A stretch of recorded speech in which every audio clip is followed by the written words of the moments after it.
Hai semua teman-teman, selamat datang kembali di channel Satrio Bushido Library. Kali ini kita mau berbicara lebih ringan sedikit tentang apa itu, yaitu politik kambing hitam. Apa sih sebenarnya politik kambing hitam itu? Jadi gini, sedikit kita jelaskan dulu. Mungkin kita sering mendengar apa kambing hitam atau dikambing hitamkan soal politik. Tetapi yang paling sederhana menurut saya, politik kambing hitam sikap seseorang yang tidak kesatria, yang tidak mampu jujur terhadap dirinya sendiri atau tidak mampu jujur terhadap kelompoknya sendiri atas apa yang menjadi kekurangannya. Ya.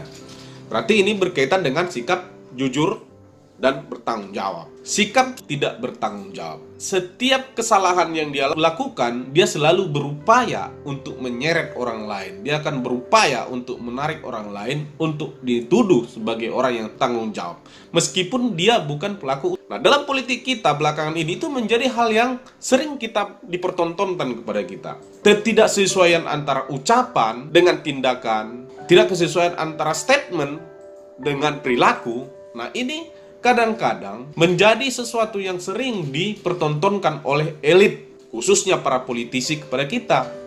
Nah, saya mau bawa dulu topik ini untuk kita diskusikan hari ini. Nanti seperti apa pendapat Anda, silakan Anda berikan komentar, atau seperti apa nanti komentar Anda tentang materi yang akan kita bahas. Yang pertama, kita sering dipertontonkan oleh politik sekarang bahwasanya menyalahkan orang lain itu menjadi salah satu instrumen dalam politik kita. Contohnya ya, Jokowi itu selalu yang disalahkan. Nggak turun hujan, disalahin Jokowi. Kemudian ada bencana, disalahin Jokowi. Jadi seolah-olah ini menjadi tradisi yang harus diyakini ini benar. Padahal itu salah, menurut saya itu salah.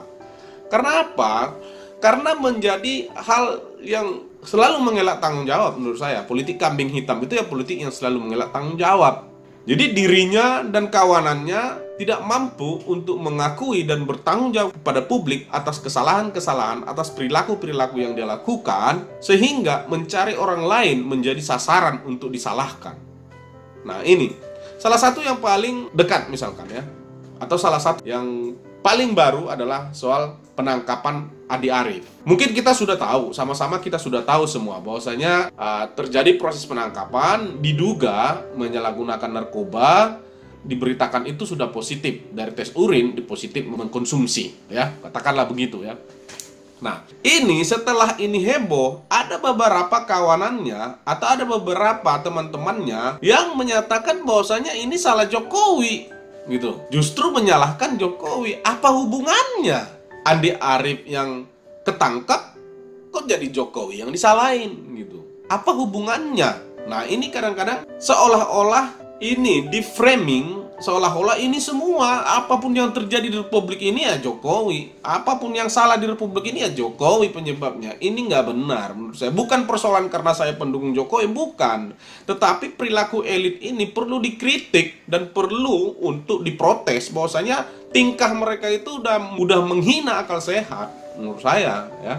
Kemudian berkembang kembali setelah mereka berupaya menyalahkan, atau setelah ada beberapa oknum-oknum dari kubu mereka berusaha menyalahkan Jokowi atas kasus ini, belakangan makin melunak. Dia korban, dia hanya korban, dia hanya korban. Dalam aturan katanya yang pengguna itu kalau dia nggak pengedar itu langsung dikategorikan sebagai korban. Oke, terlepas soal aturan yang ada, tapi saya mau tanya, saya kurang paham nih ya soal kata korban sebagai pengguna narkoba ya. Kalau usianya masih 17 ke bawah, artinya dia tidak mengerti dampak-dampak dari narkoba itu, atau tidak mengerti ada aturan-aturan hukum yang melarang untuk orang menyalahgunakan narkoba, bisa saja dia jadi korban. Tetapi kalau usia yang sudah kategori dewasa 40-an ke atas atau 30 ke atas masih kita kategorikan sebagai korban, itu dasarnya dari mana? Dasarnya itu apa? Kalian saya tanya dulu. Kalau saya berlogika seperti ini, yang dikatakan sebagai korban itu adalah ketika terjadi sesuatu, dia tidak menyadari itu terjadi, atau dia menjadi dirugikan atas kejadian itu yang tanpa dia sadar. Salah satu contoh misalkan, orang ketabrak lari. Apakah kita sadar akan ditabrak atau enggak? Apakah kita yang menginginkan ditabrak? Tentu saja tidak kan. Artinya kita jadi korban dari orang yang berkendara ugal-ugalan misalkan. Kemudian kita dijamret di jalan. Apakah kita sadar kita mau dijamret atau kita yang meminta kita untuk dijamret? Tentu saja tidak.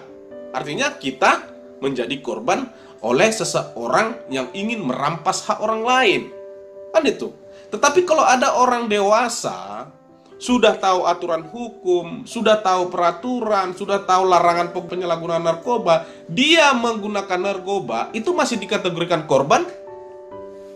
Nah ini saya nggak paham, tapi nggak tahu ya, entah saya masih awam banget soal seperti ini, soal begini, pelebelan ini. Tetapi menurut saya, Andi Arief itu kan bukan orang biasa-biasa, bukan petani yang hidup di desa yang tidak bisa mengakses informasi, mantan staf khusus presiden, ya, petinggi partai politik, ya, tokoh publik, ya.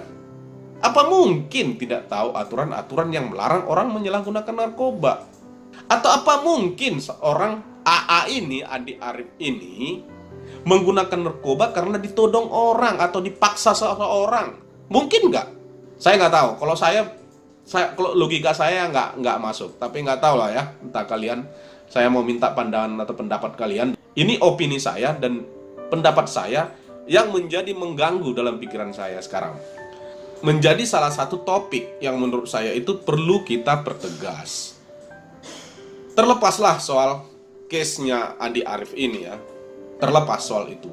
Tetapi saya mau sampaikan pendapat saya, kita semakin belajar dan belajar bahwasanya komitmen untuk pemberantasan narkoba ini, walaupun sering sekali digaung-gaungkan oleh tokoh politik, digaung-gaungkan oleh partai politik, digaung-gaungkan oleh pejabat publik, digaung-gaungkan oleh siapapun di republik ini, belum sepenuhnya semua para pengambil kebijakan atau para elit di bangsa ini atau elit politik di republik ini berkomitmen untuk memberantas itu narkoba.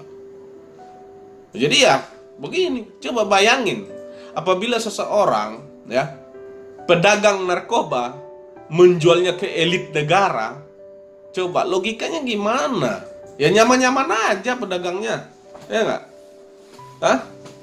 Nah itu satu. Terus yang kedua, saya melihat atas statement-statement pengkambing hitaman ini yang dilakukan oleh beberapa orang dalam rangka ya membela lah, katakan secara nggak langsung terhadap apa yang dilakukan oleh Andi Arief ini. Menurut saya politik kambing hitam seperti ini sudah sangat menjijikkan dan memuakkan. Karena menurut saya tindakan ini dilakukan karena mereka tidak memiliki pertanggungjawaban publik. Oke lah, secara hukum mereka punya pertanggungjawaban atas pribadi-pribadi melakukan pelanggaran hukum, melanggar aturan-aturan yang ada di republik ini. Tetapi secara publik, karena dia tokoh publik, dia tidak memiliki pertanggungjawaban publik menurut saya, sehingga harus mencari kambing hitam. Jadi ya politik semacam ini sangat jahat dan jelek. Harusnya orang-orang seperti ini, khususnya yang dia sudah dikategorikan sebagai elit politik yang akan bersentuhan terhadap pengambilan keputusan atau kebijakan di sektor publik, atau yang akan berhubungan dan mempengaruhi pengambilan keputusan di republik ini, harusnya mereka-mereka ini, katakanlah menyalahgunakan narkoba, seharusnya orang-orang seperti ini dihukum lebih maksimal. Kenapa? Ya karena mereka nggak berikan contoh, ya, karena mereka tidak memberikan ya etikat yang baik dalam proses mengelola bangsa ini. Di satu sisi berteriak memberantas narkoba, di sisi lain dia salah satu jadi rangkaian atas peredaran itu. Sebagai apa? Sebagai pengguna gitu loh. Jadi gimana, logika apa yang dipakai? Menurut kalian apa sebenarnya? Pendapat kalian seperti apa? Kalau saya ya nggak tahu lah ya.